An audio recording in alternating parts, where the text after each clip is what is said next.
The knock came at midnight on a Thursday. It wasn't gentle. It was frantic and desperate, the kind of knock that comes from someone who has nowhere else to go. I was already in bed, but I got up and went to the door. When I opened it, my sister Brielle stood on my doorstep, soaked from the rain and streaked with mascara. Her designer clothes were wrinkled. Her expensive hair was matted to her face. She looked nothing like the polished, perfect golden child I had grown up with. She looked broken. "Please," she said, her voice shaking. "Lauren, please. I have nowhere else to go. Can I stay here for a few days?" I stared at her for a moment, remembering every time she had looked down on me, every time she had flaunted what our parents gave her, every time she had reminded me that I was the forgotten one. My first instinct was to close the door. My second instinct was to turn her away. But instead, I stepped aside and let her come inside. As she stepped into my small apartment, I realized that this was a moment that would change everything between us. I watched my sister dripping water onto my floor, and I had a strange moment of clarity. I could see my entire life reflected in this single moment. My sister, who had been given everything, was now standing in my apartment, which I had paid for with my own money. She was seeking shelter from me. She was asking for help from the one person she had always treated as less than. For a long moment, neither of us spoke. Then I guided her to the couch and wrapped a blanket around her. She sobbed into her hands, and I felt something shift inside me. Years of resentment, hurt, and anger suddenly seemed less important than the fact that my sister was suffering. I didn't know what had happened to her. I didn't know why she was suddenly here.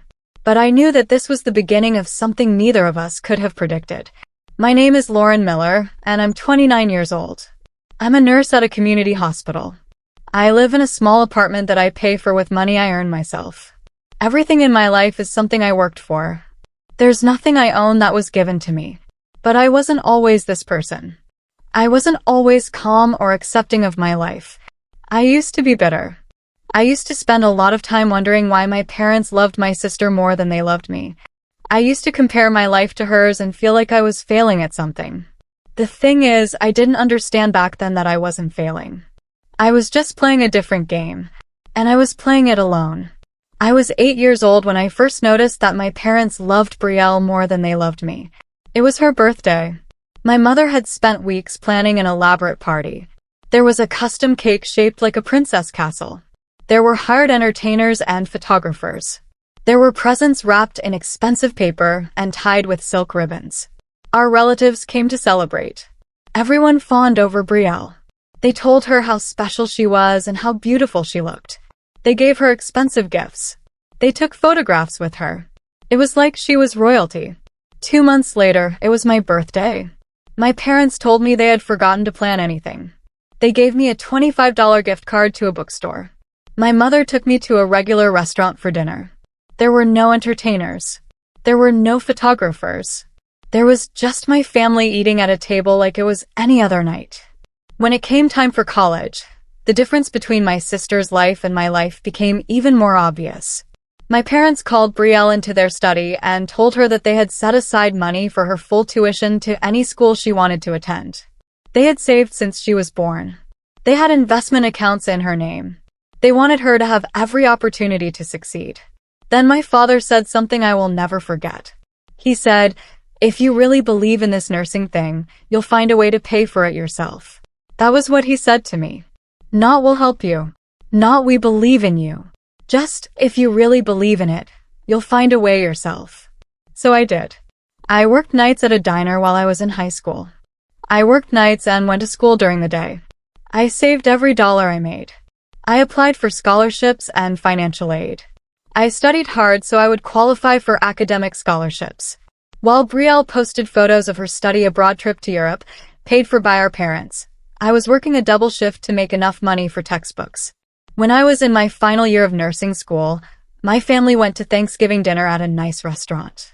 We all sat around a table, and my father raised his glass to make a toast. "I want to propose a toast," he said, "to Brielle, who is making our family proud with her accomplishments and her success." Everyone raised their glasses and cheered. Then my father turned to look at me. "Lauren," he said, "maybe if you had chosen something more practical, you would understand what real success looks like." Everyone at the table laughed. I remember my mother laughing hardest of all. I sat there, holding my glass, and I felt something inside me break. That was the moment I stopped trying to earn my parents' approval. That was the moment I understood that no matter what I did, I would never be good enough for them. Brielle loved to remind me of all the things our parents had given her. She would text me photos of her apartment, the one our father had bought for her, completely furnished and rent-free. She would describe it in detail, knowing that I was working 2 jobs just to afford a small studio. She would talk about the furniture and the view and the fact that she didn't have to pay rent. One day she texted me and said, "You could live here with me rent-free. Dad wouldn't mind." I stared at that message for a long time. Living in an apartment my father paid for with my sister, owing them gratitude for the rest of my life. That sounded like a prison to me. So I texted back, "That's kind of you, but I'd rather struggle and own my space." She responded immediately with a series of laughing emojis and a message that said, "Always so dramatic. You could have it so easy, but you choose to make everything hard." That message perfectly captured the difference between us. She couldn't understand why I would choose independence over comfort. My nursing school graduation day was one of the most important days of my life. I had worked for years to get there. I had sacrificed so much. I had gone without things that other people took for granted. I had put myself through school with my own money and my own effort. My family knew about my graduation. I had invited them all to come celebrate with me. I had told them the date and the time and where to meet me afterward for dinner. I believed that maybe this would be the moment when they would finally see how hard I had worked. Maybe this would be the moment when they would finally be proud of me. I walked across the stage and received my diploma. I looked out into the audience for my family. They weren't there. I found out later that they were at Brielle's new modeling shoot. Apparently, a photographer had discovered her and wanted to do a professional portfolio. Our parents felt like that was more important than celebrating my graduation. I walked across the stage alone and received my diploma alone. After graduation, I got a job at a community hospital. The pay wasn't great, but it was steady. I started saving money, and I found a tiny studio apartment that I could afford. It was the smallest apartment I had ever seen. It had a kitchenette that was barely bigger than a closet. The bathroom was so small that I could touch both walls at the same time. But it was mine. I had earned it. Every month, I paid my rent with money I had made myself. I bought my furniture from thrift stores and secondhand shops. I decorated with things that meant something to me, not things that looked expensive. I built a life that was quiet and small, but completely my own. Every night before I went to bed, I would remind myself that I was exactly where I wanted to be. I would whisper to myself, "Peace is worth more than their approval." I didn't believe it at first, but eventually I did. 10. My mother called me one day. She was so excited she could barely get the words out. "Brielle got promoted," she said. "She's moving into a bigger office. We're so proud of her." Then she asked, "You're still doing that hospital job, right?" The way she said it made it clear that she had never stopped thinking of my job as just a job. Not a career. Not an accomplishment. Just something I was doing while waiting for something better to come along. I hung up the phone after that conversation, and I made myself a promise. I promised myself that I would never need their approval again. I promised myself that I would build a life so good that I wouldn't even care whether they were proud of me or not. For a long time, I just kept that promise to myself silently. My sister got engaged to a wealthy businessman. It was a big event in our family.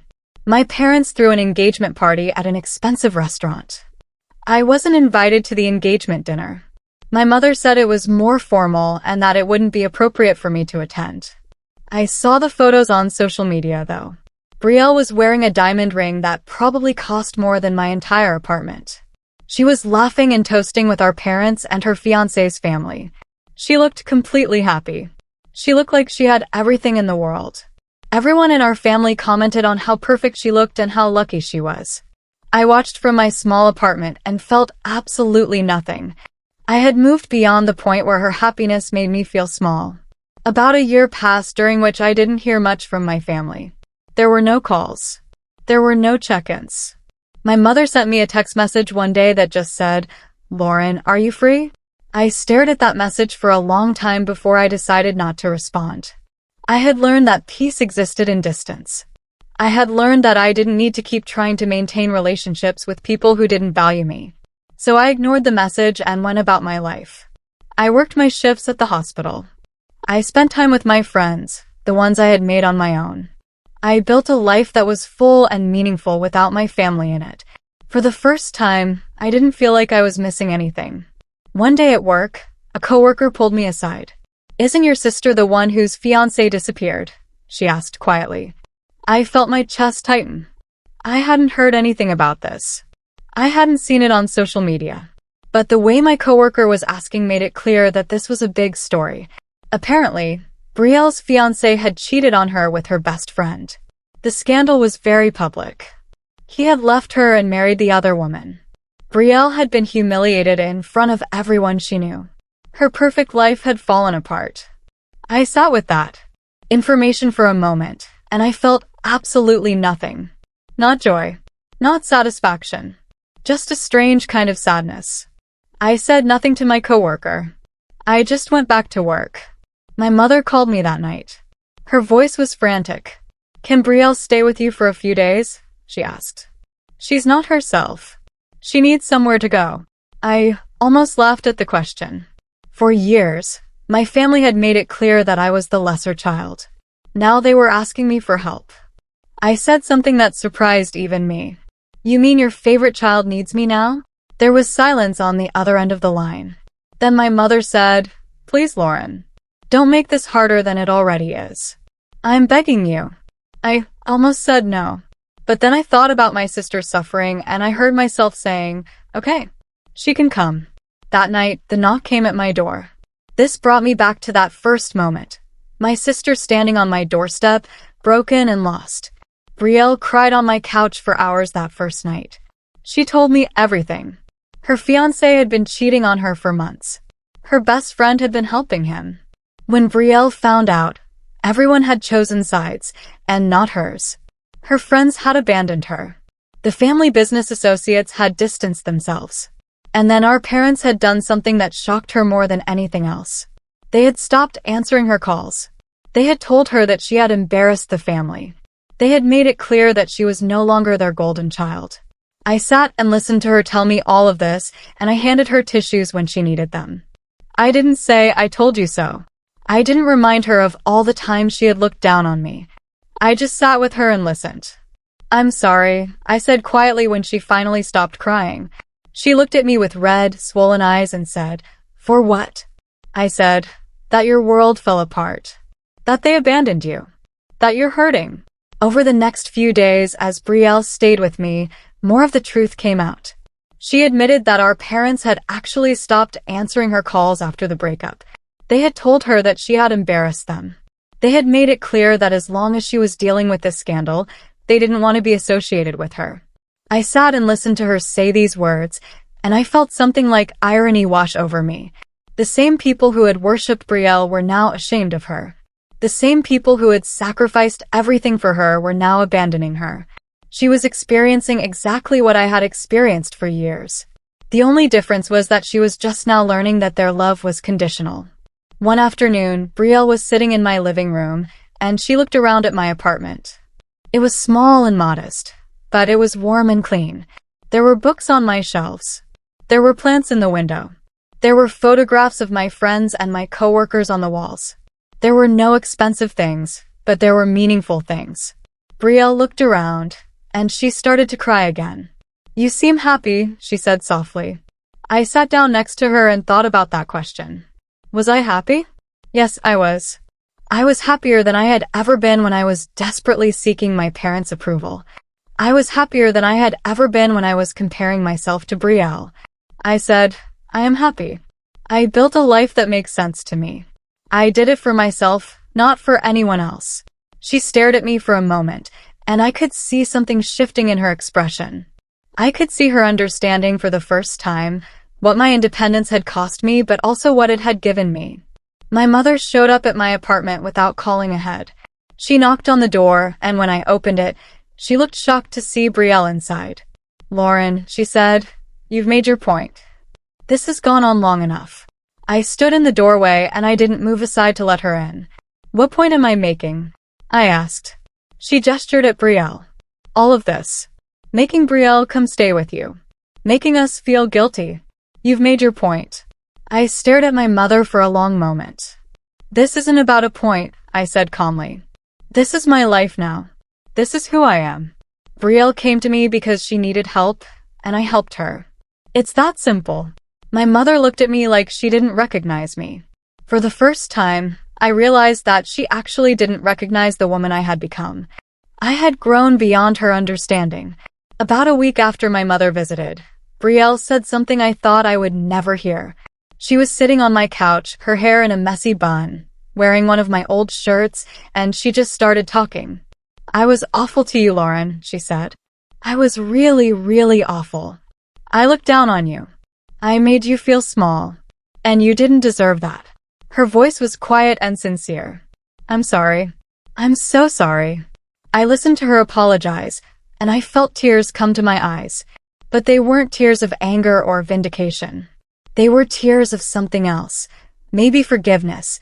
Maybe just the release of all the hurt I had been carrying. I forgive you, I said. But forgiveness doesn't mean access. Forgiveness doesn't mean we go back to how things were. She nodded, understanding what I meant. My forgiveness came with boundaries. I wasn't going to erase my pain just because she had apologized. Over the next few weeks, I helped Brielle the way I help my patients at the hospital, with compassion but also with professional boundaries.